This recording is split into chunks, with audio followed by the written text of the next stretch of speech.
raise your hands for questions for Coach Traylor. We'll get the microphone over to you. JJ, you get started. Jeff, you guys are back in the win column. Just how does it feel walking out of that locker room as opposed to the last few weeks? I'm just happy for my kids. You know, those defensive kids and I've been together a really long time. Oscar, some of us, most of them have been there 5 years and won a lot of ball games. So to get off to the start, those guys have gone through, and you know, and what you had to face when that happens, when you don't play well, you just hate it for the kids, and especially some that they've won most of their games and they're champions, and they're doing the right thing, and they've been doing the right thing. So I'm glad to see them rewarded. Obviously, it's been hard on me, and I'm 56 years old. You can imagine how hard it is on an 18 to 23-year-old young man. Jeff, what can you say about your defensive performance today? I think 203 total yards of production by FAU. Yeah, even more than that, you know, we turned it over there right before halftime, and we turned them over and got the ball back. And from that moment on, I think they had 27 yards total, and I think we had over 300 yards, maybe 320 from that moment on. So you always hate to say there's one play in the game, but I thought that play was a really, really big play.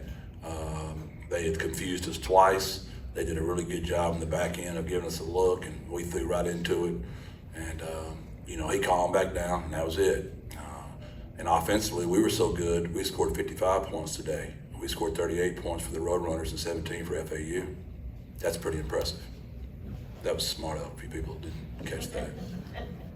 Like I said, no matter what, there's no way you're going to make me angry today, so bring it on, baby. Let's go. I mean, I don't know what I could do after a game like that, but I was going to ask about between the turnovers and the injuries you guys had to battle through. What does it say about this team that you guys are able to persevere through all that? Yeah, those injuries are really, they're just getting to me, man. It's exhausting. I mean, it's hard on the kids, right? Their families, all the injuries. But two, it's just hard to coach. It's hard to get better because you're always changing. And I don't know how many different lineups that is for us this season. And I know that's why I got you two there. I know y'all know exactly. But again, you know, Devin can't go. DJ Allen's done for the year. Tore his ACL on the play last week. It's unbelievable how many guys we have that score touchdowns. They get season-ending injuries. JT goes back out there today, catches his first pass at the glance. He gets hit in the other knee, and he's getting MRI on the other knee right now. And you know, Ken going down. Another guy I've been with for 5 years, really good football player. But Jay Lou stepped up. Jamel, freshman, stepped up. Man, it's been. Willie came back. Willie didn't even practice this week. I mean, Willie got hurt. He was in concussion protocol after the East Carolina game, just taking care of the kid. He was just doing a little half-speed drill and made a cut, and his opposite leg got hurt. And it's just been one of those years, and we can't get healthy. Losing Joe Evans, and I know those all sound like excuses, and I know, but it's just those guys don't blink. They don't blink. They just keep working. They're Andrew Acosta, who one of my favorite kids I've ever coached in my life, who now is our DFO. He didn't ever send me anything like encouraging, you know, but he sent me something this morning. He's like, Coach, I'm telling you, I've never seen the hotel so quiet. I've never seen everybody so well behaved. He said, your dudes are still 10 toes down, and they're going to show up today. And they did. I know it wasn't perfect, man. I know it wasn't beautiful at times, but that's another game that we're going to the fourth quarter with, either tied or losing. And every triangle's up. Every kid believes we're going to win the game, and they keep playing hard. And there's unbelievable lessons to be learned there. And because life's hard, as is football. Along those lines, you guys talked all week about mental toughness. How did you see them put that into action today? Well, I told you, have I said this yet? If I have, I don't want to repeat myself. I know I just talked to Andy. Did I tell you my idea about what we're going to do with the penalties yet? I told Dr. Compost that I didn't want to do it because I was too afraid to blow up in my face.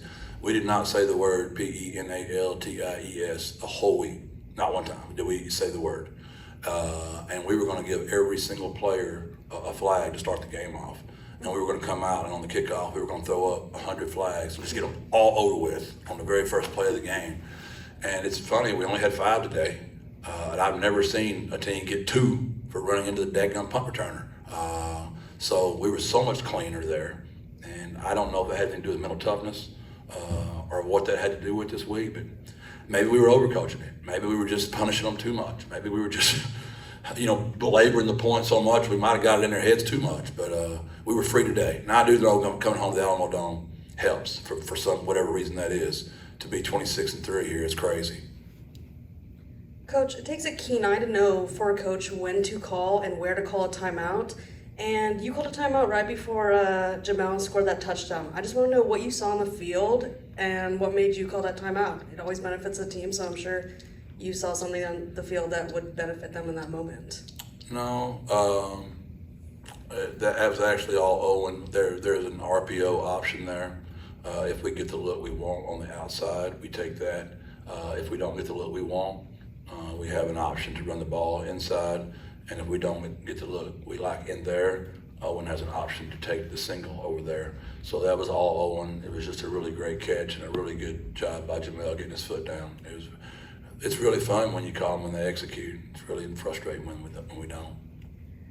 Jeff, the previous 2 games, you made a point to emphasize that you didn't want your locker room to splinter at all.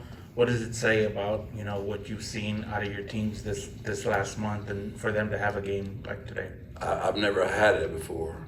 As Greg mentioned the week before, Coach, you've never been 2-4 before. Whatever the question was, when Greg spoke into existence. I never have been 2-4, right? So but I have been on the teams where I was an assistant, and Kerry can remember them, and anybody that's a part of a staff. When you lose those kind of gut wrenchers, they just feel different. And the whole staff, the wives, the families, they all know. It just spreads like a dadgum disease.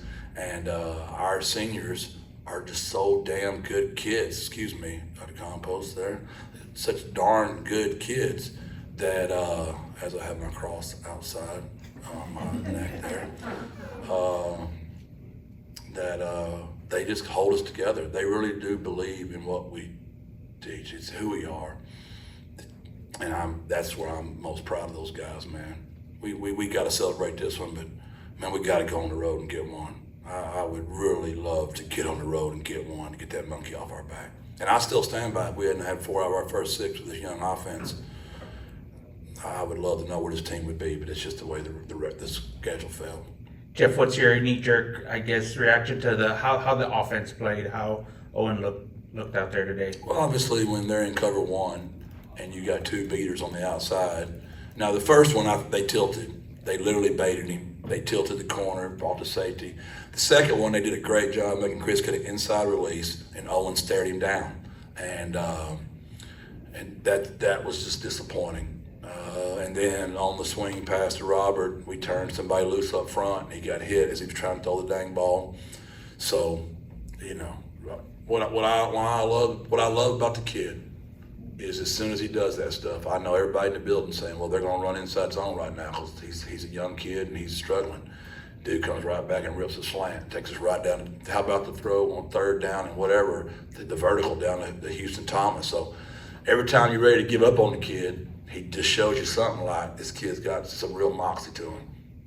And then the play of your front 7, your defensive line specifically, put a ton of pressure on the quarterback today and may have been the difference, I think. Best athlete I think we've chased all year. I thought that the kid was a really, really good quarterback. And, man, we got after him. Playing at home, it just does something for us, man. We get some juice going at this place. And it's fun to watch. It's just fun to watch. You know anything about JT, or I think you said MRI is just pending? I'd rather not comment, but it doesn't look good. There's not a better kid in the world, man.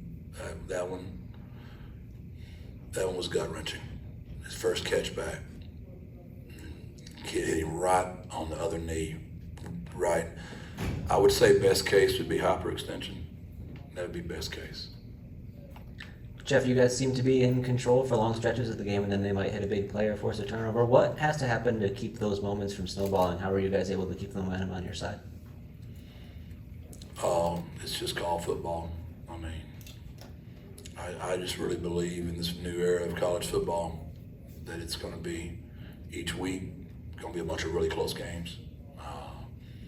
And we were pretty dominant, except for the 3 turnovers. But it's part of the game, right? I mean, it's just part of it. I mean, I can promise you when Owen steps up here in this interview, he'll regret throwing those 2 things, but it's part of the game. You got to keep playing. I wish I had a better answer for you, but I've done it a long time. It's football. There's a lot of revisionist history that goes on around this place. Like, we didn't monkey stomp many people since we've been here together. Almost every game, man, we're in the 4th quarter. It's hard. It's hard to win college football games. I can count on a handful of how many times we just came out here and beat the heck out of somebody. It's hard to win. Anything else for Coach Traylor? Tate Sandell was big too. 3 field goals, man. That's huge. Huge. God bless. Birds up. Thanks, Jeff.